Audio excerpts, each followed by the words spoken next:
Hello friends, welcome to our channel Random Dictation. Subscribe our channel for different topics on daily basis.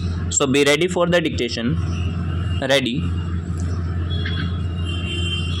The trial court, on the basis of medical evidence, held that death of Seema was homicidal. Stop. As to the culpability of the accused for an offence under section 302, the court held that in the light of the evidence of father and mother of deceased Seema, it was clearly established that the appellant mother-in-law of the deceased was harassing Seema. Stop. The trial court also observed that it was true that in the first dying declaration the deceased did not involve her mother-in-law, but it was because of the fact that she was asked by her mother-in-law not to implicate any member of the family of the applicant. Stop. The trial court noted that after the first dying declaration was recorded, the parents and inmates of deceased Seema had reached the hospital. Stop.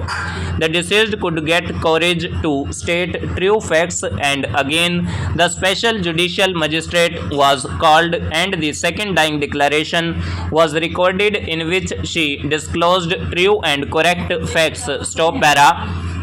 The trial court also noted that the special judicial magistrate was conscious of the fact that in the first dying declaration she had not involved any family members of her in-laws. Stop.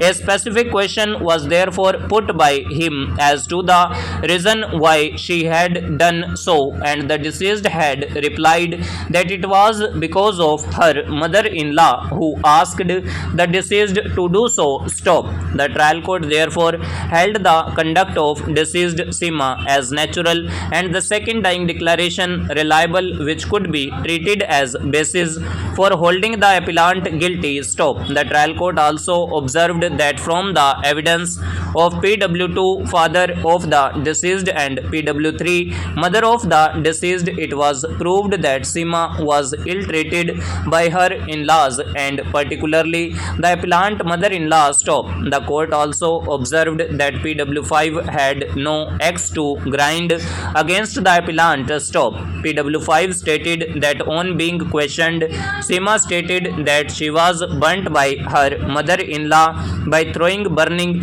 kerosene lamp on her, but she had not stated so in the previous dying declaration because of the insistence of her mother-in-law. Stop. On the basis of evidence of parents of deceased, the trial court convicted the appellant. Stop. The learned counsel for the appellant contended that both the courts have committed an error of law in relying upon the second dying declaration. Stop.